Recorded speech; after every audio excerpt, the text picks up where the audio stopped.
दोस्तों आज हम लोग रिएक्शन नंबर 3 की तरफ बढ़ते हैं और उसे समझने की कोशिश करते हैं, राइट। सो दोस्तों जो रिएक्शन नंबर 3 थी वो किससे जुड़ी हुई थी उसकी बात कर लेते हैं, ठीक है। तो दोस्तों जो रिएक्शन नंबर 3 थी वो किससे जुड़ी थी? कार्बोनेट यानी कि धातु कार्बोनेट के साथ, ठीक है, धातु के कार्बोनेट के साथ तथा धातु हाइड्रोजन कार्बोनेट के साथ, राइट। धातु हाइड्रोजन कार्बोनेट, इसके साथ ये तीसरी रिएक्शन हमारी जुड़ी हुई है एसिड और बेस की। तो वन बाय वन सीखते हैं एकदम डिटेल में, ठीक है। तो सबसे पहले दोस्तों हम लोग बात कर लेते हैं यहां पर एसिड की प्रक्रिया, जो कि मैंने आपको बताया था ये सिर्फ और सिर्फ रिएक्शन किसके लिए है? एसिड के लिए है। किसके लिए है? एसिड के लिए। तो एसिड की प्रक्रिया किस प्रकार से होती है, चलिए देखिए। यहां पर दोस्तों क्या होगा कि अम्ल की प्रक्रिया धातु कार्बोनेट तथा धातु हाइड्रोजन कार्बोनेट के साथ करने पर, धातु हाइड्रोजन कार्बोनेट के साथ करने पर CO2 गैस यानी कि कार्बन डाइऑक्साइड गैस मुक्त होती है, ठीक है। तो इस चीज को अभी हम लोग वेरीफाई करेंगे, चेक करेंगे हमारे समीकरण को लिखकर, ठीक है, कि जो हमने ये कहा है वो सत्य है या नहीं। यानी कि जब मैं अम्ल यानी एसिड की प्रक्रिया कार्बोनेट यानी कि CO3 के साथ और धातु हाइड्रोजन कार्बोनेट यानी कि HCO3 के साथ करूंगा तो क्या CO2 गैस मुक्त होती है या नहीं। तो चलिए इसे देख लेते हैं और चेक करते हैं, ठीक है। तो एग्जांपल वन बाय वन समझते हैं इसका। तो सबसे पहले दोस्तों यहां पर मैं अम्ल लूंगा और उसकी प्रक्रिया किसके साथ करूंगा? कार्बोनेट के साथ। तो दोस्तों मैं यहां पर ले रहा हूं अम्ल के रूप में HCl और इसकी प्रक्रिया में कर रहा हूं धातु के रूप में ले रहा हूं Na2CO3। तो ये बन गया सोडियम कार्बोनेट। तो पहले हम लोग हमारे अम्ल की प्रक्रिया करने जा रहे हैं कार्बोनेट वाले के साथ। तो अभिक्रिया करने पर क्या होगा देखते हैं। तो अभिक्रिया जब भी मैं करूंगा दोस्तों तो यहां पर बनेगा NaCl plus H2O plus CO2। ये तीन चीज हमें प्राप्त होती है जब भी मैं हाइड्रोक्लोरिक एसिड की प्रक्रिया सोडियम कार्बोनेट के साथ, ये Na यानी क्या है? सोडियम, CO3 यानी क्या है दोस्तों? Carbonate, right. तो जब भी मैं Na2CO3 यानी कि सोडियम कार्बोनेट के साथ HCl यानी कि हाइड्रोक्लोरिक अम्ल की प्रक्रिया करता हूं तो प्रक्रिया करने पर मुझे NaCl यानी कि सोडियम क्लोराइड, H2O यानी कि पानी और CO2 यानी कि कार्बन डाइऑक्साइड गैस प्राप्त होती है। तो हमारा मेन तो उद्देश्य क्या था? हमारा मेन उद्देश्य सिर्फ और सिर्फ CO2 गैस को प्राप्त करना था, जो यहां पर हमें मिल रहा है। आया समझ में? एकदम सिंपल। यानी कि ये चीज प्रूफ हो गई कि अम्ल की प्रक्रिया यदि मैं कार्बोनेट के साथ करूंगा तो मुझे CO2 गैस मुक्त होती हुई दिखाई देगी। क्लियर? समझ में आया? चलिए अब बात करते हैं नेक्स्ट एग्जांपल की, तो उसे भी लिखकर प्रूफ करते हैं। अब यहां पर हम लोग लेंगे दोस्तों बाइकार्बोनेट यानी कि हाइड्रोजन कार्बोनेट। तो चलिए मैं यहां पर ले रहा हूं HCl, इसकी प्रक्रिया में करने जा रहा हूं दोस्तों NaHCO3। देखिए HCO3 आ गया, इसका नाम क्या होगा? सोडियम बाइकार्बोनेट अथवा तो सोडियम हाइड्रोजन कार्बोनेट, ठीक है, समझ में आ गया। तो HCl की रिएक्शन सोडियम हाइड्रोजन कार्बोनेट के साथ करूंगा तो प्रक्रिया में मुझे क्या मिलेगा? NaCl plus H2O plus CO2। तो देखिए यहां पर वापस से हमने अम्ल लिया, अम्ल की प्रक्रिया इस बार हाइड्रोजन कार्बोनेट के साथ की तो वापस से हमें CO2 गैस प्राप्त हो गई। इट मींस हमने जो यहां पर लिखा है वो एकदम सत्य है, ठीक है। अब बात कर लेते हैं यहां पर जो NaCl बना है उसका नाम सोडियम क्लोराइड है दोस्तों, H2O पानी आप जानते ही हो और CO2 गैस, ये इसी को तो हमें प्राप्त करना था इस रिएक्शन में। और यह रिएक्शन सिर्फ और सिर्फ कौन करता है? एसिड। तो आप देख सकते हो HCl एसिड है, ये HCl भी हमारा एसिड ही है जिसका नाम हाइड्रोक्लोरिक एसिड है, ठीक है। अब यहां पर दोस्तों ये दोनों समीकरण संतुलित है या नहीं वो चेक कर लेते हैं। यदि नहीं है तो उसे संतुलित कर देते हैं। तो देखो यहां पर H1 है, यहां पर H2 है, तो मैं इसमें 2 का गुणा कर देता हूं तो H कितना हो गया दोस्तों? 2 और Cl इससे कितना हो गया? 2, तो Cl 1 है यहाँ पर 2 का गुणा कर दो तो Cl कितना हो गया 2, Na कितने हो गए 2, तो Na तो 2 ही है, राइट। फिर यहाँ पर कार्बन देखिए, कार्बन कितना है 1, कार्बन 1, ऑक्सीजन यहाँ पर 3 है, यहाँ पर ऑक्सीजन 1 और 2 3, कंप्लीट। तो ये अब समीकरण संतुलित हो चुका है। यहां वाला समीकरण में बात करें दोस्तों तो देखिए हाइड्रोजन 1, हाइड्रोजन 2 और हाइड्रोजन 1 और 1 2, यहां पर भी 2 हाइड्रोजन, यहां पर भी 2 हाइड्रोजन, क्लोरीन यहां पर 1, क्लोरीन यहां पर 1, Na1, कार्बन 1, तो यहां पर भी कार्बन 1, ऑक्सीजन 3, तो ऑक्सीजन 2 और 1 3। तो दिया गया जो समीकरण है वो संतुलित है, ये चीज हमने यहां पर वेरीफाई कर दी। ओके, तो दोस्तों अब बढ़ते हैं रिएक्शन नंबर 4 की तरफ और उसे देखते हैं, ठीक है। तो अगर मैं बात करूं रिएक्शन नंबर 4 की, तो उसके अंदर किन किन चीजों का समावेश होता है उसकी बात करते हैं। तो आपको मैंने जैसा बताया था रिएक्शन नंबर 4 किससे जुड़ा हुआ है, जहां पर हम लोग एसिड और बेस को जोड़ने वाले हैं आपस में, राइट। तो चलिए यहां पर रिएक्शन नंबर 4 की हेडिंग डाल देते हैं, जहां पर हम लोग एसिड प्लस बेस को जोड़ने वाले हैं, हाँ या ना, यही सिखाया था मैंने आपको स्टार्टिंग में। तो चलिए जोड़ देते हैं इस बार। तो दोस्तों क्या होगा, तो देखिए जब भी मैं क्या करूंगा अम्ल और बेस को आपस में मिलाऊंगा तो किसका निर्माण होगा दोस्तों, मैंने आपको स्टार्टिंग में पहले वीडियो में ही क्या समझाया था कि लवण का निर्माण कब होगा, जब अम्ल और बेस मिलेंगे आपस में, राइट। तो ये रिएक्शन ही क्या कर रही है, एसिड और बेस को जोड़ना, यानी अम्ल और क्षार को जोड़ना। तो अम्ल तथा क्षार को आपस में संयोजित करने पर, आपस में संयोजित यानी कि आपस में मिलाने पर, ठीक है, संयोजित करने पर लवण तथा पानी बनता है। क्या बनता है, लवण तथा पानी बनता है। तो आप कभी भी एसिड यानी कि अम्ल और क्षार को मिलाओगे तो क्या होगा, आप कभी भी अम्ल और क्षार को मिलाओगे तो आपको लवण और पानी ही प्राप्त होगा। और यदि किसी भी अभिक्रिया में लवण और पानी प्राप्त होता है एसिड और बेस को मिलाने पर, तो वह अभिक्रिया उदासीनीकरण क्या कहलाती है दोस्तों, उदासीनीकरण अथवा तो तटस्थीकरण कहलाती है। समझ में आया, यानी ये अभिक्रिया जहां पर अम्ल और क्षार को आपस में हम मिलाएंगे तो लवण और पानी बनेगा, यह अभिक्रिया उदासीनीकरण अथवा तो तटस्थीकरण कहलाती है। समझ में आया, ठीक है। तो ये चीज आपको याद रखनी है, ठीक है। कोई भी चीज जो तटस्थ होती है दोस्तों उसी का उपयोग हम लोग खाने और पीने में कर सकते हैं, ठीक है। वो कैसे, तो अभी मैं आपको ये चीज भी प्रूफ कर दूंगा, ठीक है। तो देखो यहां पर दोस्तों अब इससे भी एक एग्जांपल से समझते हैं, ठीक है। मैं यहां पर एसिड के रूप में ले रहा हूं HCl यानी कि हाइड्रोक्लोरिक एसिड। इसकी रिएक्शन दोस्तों मैं बेस यानी कि NaOH सोडियम हाइड्रोक्साइड के साथ कर रहा हूं। तो अभिक्रिया करने पर मुझे देखिए क्या होगा, ये इसके साथ जुड़ जाएगा और HOH के साथ जुड़ जाएगा। तो देखिए क्या बनेगा, NaCl प्लस H2O, यानी कि Na और Cl जुड़ गए NaCl बन गया और H और OH जुड़ गए H2O बन गया, राइट। यहां पर जो NaCl बना दोस्तों वो क्या है, वो एक लवण है जिसका नाम सोडियम क्लोराइड है। क्या है, सोडियम क्लोराइड, और जिसका सामान्य नाम नमक है। क्या है दोस्तों, नमक। NaOH तो आप जानते ही हो, फिर भी लिख देता हूं, सोडियम हाइड्रोक्साइड।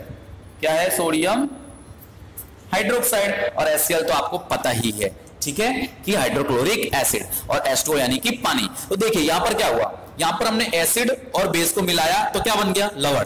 ये जो लवण बना है दोस्तों इसका नाम क्या है, इस लवण का नाम है सोडियम क्लोराइड। क्या नाम है इसका, सोडियम क्लोराइड, जिसका सामान्य नाम क्या है, नमक। और नमक का उपयोग हम लोग खाने में करते हैं कि नहीं करते, यस। तो क्यों करते हैं, क्योंकि कोई भी चीज जो लवण बनेगा, कोई भी चीज यदि क्या हो जाएगी, तटस्थ हो जाएगी, तो हम उसका उपयोग खाने और पीने में कर सकते हैं, ठीक है। तो यह अभिक्रिया क्या कहलाती है, उदासीनीकरण अथवा तो तटस्थीकरण। तो जब भी आपसे पूछा जाए कि उदासीनीकरण अभिक्रिया क्या होती है, तो आपको ये इतनी चीज अच्छे से लिखनी है और एक्सप्लेन करनी है, ओके। अब बढ़ते हैं दोस्तों रिएक्शन नंबर 5 की तरफ, जो कि किससे जुड़ी थी, जो कि जुड़ी हुई थी धातु के ऑक्साइड यानी कि धात्विक ऑक्साइड, जिसे हमने कहा था धात्विक ऑक्साइड की किसके साथ अभिक्रिया दोस्तों, धात्विक ऑक्साइड की प्रक्रिया अम्ल के साथ। ओके, तो अब इस टॉपिक को एकदम डिटेल में सीखते हैं। तो यहां पर दोस्तों हमें धातु के ऑक्साइड लेने हैं जिसकी प्रक्रिया मुझे अम्ल के साथ करानी है। ठीक है, तो क्या होगा जब धातु के ऑक्साइड की प्रक्रिया अम्ल के साथ करूंगा तो क्या मिलेगा? तो देखिए यहां पर मैं आपको पूरा का पूरा टॉपिक लिख रहा हूं और फिर एक्सप्लेन कर रहा हूं। तो देखिए, अम्ल की प्रक्रिया किसके साथ? धातु के ऑक्साइड के साथ करने पर, यानी कि धात्विक ऑक्साइड। ठीक है, धातु के ऑक्साइड के साथ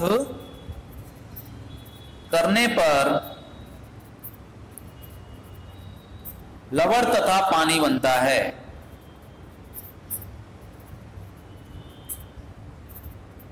क्या बनता है? लवण और पानी। तो अब आप बोलोगे सर लवण और पानी तो यहां पर बनता है किस अभिक्रिया में? जब मैं एसिड और बेस को जोड़ता हूं। लेकिन यहां पर तो धातु के ऑक्साइड के साथ प्रक्रिया कर रहे हैं ना हम अम्ल की, तो लवण और पानी कैसे बना? राइट, यही क्वेश्चन चल रहा है दिमाग में कि अम्ल की प्रक्रिया मैंने क्या कहा यहां पर? धातु के ऑक्साइड के साथ करने पर लवण और पानी बनेगा। तो ये कैसे प्रूफ करेंगे हम लोग? इसका क्या रीजन है, ऐसा क्यों होता है?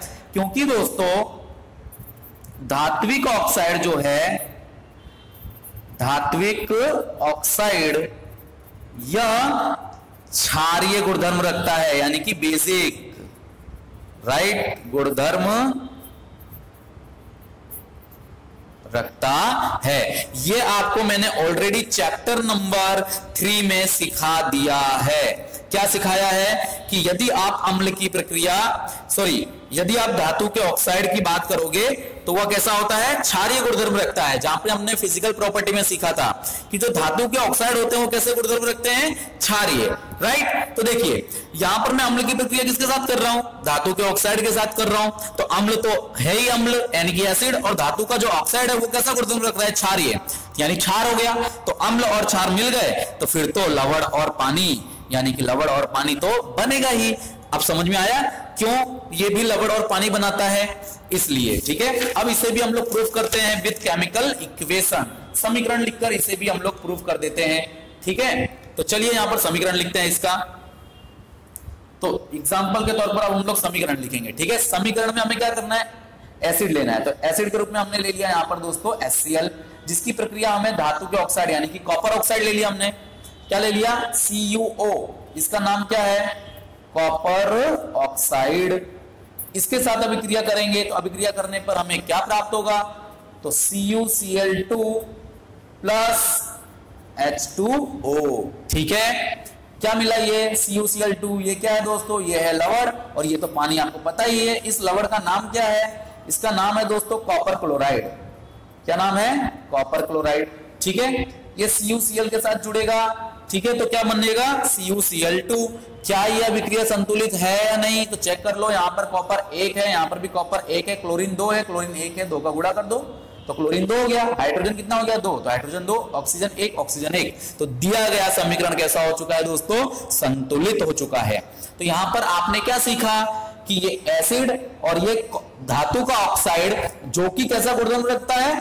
क्षारीय गुणधर्म रखता है। सिर्फ और सिर्फ इसकी वजह से हमें लवण और पानी प्राप्त हो जाता है, क्योंकि क्षारीय गुणधर्म यानी क्षार हो गया और ये एसिड है, तो एसिड और बेस मिलके लवण और पानी बना देते हैं।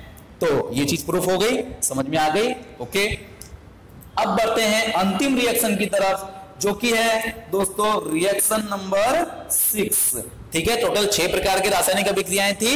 अब हम लोग छठे की तरफ पहुंच चुके हैं, जो कि सबसे लास्ट है। ठीक है, तो छठी रिएक्शन हमसे क्या कैसे किससे जुड़ी हुई है और हमसे ये क्या कहना चाहती है? तो दोस्तों छठी जो रिएक्शन है वो जुड़ी हुई है अधात्विक ऑक्साइड की क्षार के साथ प्रक्रिया से। तो लिख देते हैं क्षार की अधात्विक ऑक्साइड के साथ प्रक्रिया।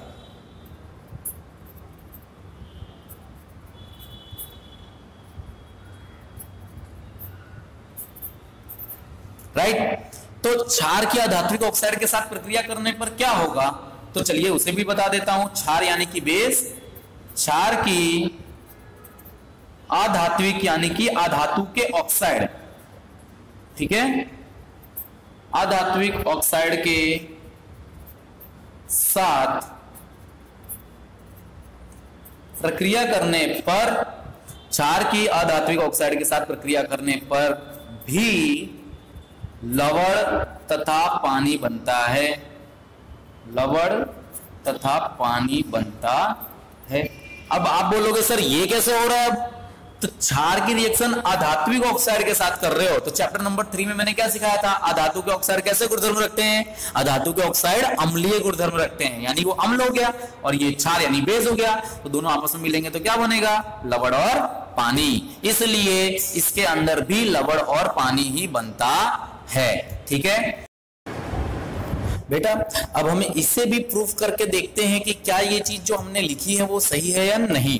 ठीक है, तो कोई भी एक क्षार ले लीजिए, ठीक है, और कोई भी एक अधात्विक ऑक्साइड ले लीजिए। तो यहां पर एग्जांपल के तौर पर दोस्तों हम लोग ले रहे हैं CO2। ये किसका ऑक्साइड है? ये अधातु का ऑक्साइड है। क्यों? क्योंकि कार्बन क्या है? अधातु। जब मैंने आपको चैप्टर नंबर 3 एक्सप्लेन किया था तब वहां पर मैंने आपको ये बताया था कि जो C यानी क्या होता है? कार्बन, और वो ऑक्सीजन के साथ जुड़ गया यानी अधातु के ऑक्साइड। तो कार्बन अधातु है और ये ऑक्सीजन के साथ जुड़ा हुआ है, तो ये कार्बन ऑक्साइड यानी कि कार्बन डाइऑक्साइड जो बना है ये कहलाएगा अधात्विक ऑक्साइड। राइट, इसकी रिएक्शन दोस्तों मैं करने जा रहा हूं एक क्षार के साथ। तो चलिए इस बार एक नया क्षार ले लेते हैं जिसका नाम है CaOH ट्वाइस। और CaOH ट्वाइस को क्या पढ़ते हैं दोस्तों? Ca यानी होता है कैल्शियम और OH यानी हाइड्रोक्साइड। इसका नाम हो गया दोस्तों कैल्शियम हाइड्रोक्साइड। CO2 तो आप जानते ही हो, इसका नाम है कार्बन डाइऑक्साइड। जब इनकी प्रक्रिया होती है दोस्तों तो बनता है CaCO3, ठीक है, प्लस H2O। तो यहां पर आप सभी जानते हो CaCO3 को हम लोग क्या कहते हैं? Calcium carbonate. क्या कहते हैं? Calcium carbonate. राइट, तो देखिए यहां पर हमने अधातु के ऑक्साइड लिया जो कि कैसा गुणधर्म रखता है? जो कि अम्लीय गुणधर्म रखता है। कैसा गुणधर्म रखता है दोस्तों? अम्लीय। क्यों आपको पता चला? क्योंकि ये अधातु के ऑक्साइड हमेशा अम्लीय गुणधर्म रखते हैं, इसलिए ये बेस के साथ प्रक्रिया करके, क्योंकि अम्ल और बेस आपस में मिल गया तो क्या बना देगा? लवण और पानी। इसलिए यहां पर भी अभिक्रिया में जो CaCO3 बना है वो एक लवण है और उसका नाम कैल्शियम कार्बोनेट है, और यहां पर H2O पानी भी हमें प्राप्त हो गया है। तो ये जो CO2 है ये तो है अधातु का ऑक्साइड, राइट, अधातु का ऑक्साइड, बट रखता कैसा गुणधर्म है? अम्लीय। क्योंकि यह अम्लीय गुणधर्म रखता है तो इसकी प्रक्रिया जब भी हम बेस के साथ कराएंगे यानी क्षार के साथ कराएंगे तो अम्ल और क्षार मिल जाएंगे और मिलकर लवण और पानी बना देंगे। क्लियर? सो दोस्तों ये 6 की 6 रिएक्शन यहां पर हो जाती है समाप्त। ओके, सो आज हमने जितनी भी रिएक्शन देखी सीखी उसका केमिकल रिएक्शन भी लिखा और उसे प्रूव भी किया। तो आशा करता हूं ये सारी चीजें आपको समझ में आ गई होंगी। ओके, सो अब हम मिलेंगे हमारे नेक्स्ट लेक्चर में। ठीक है।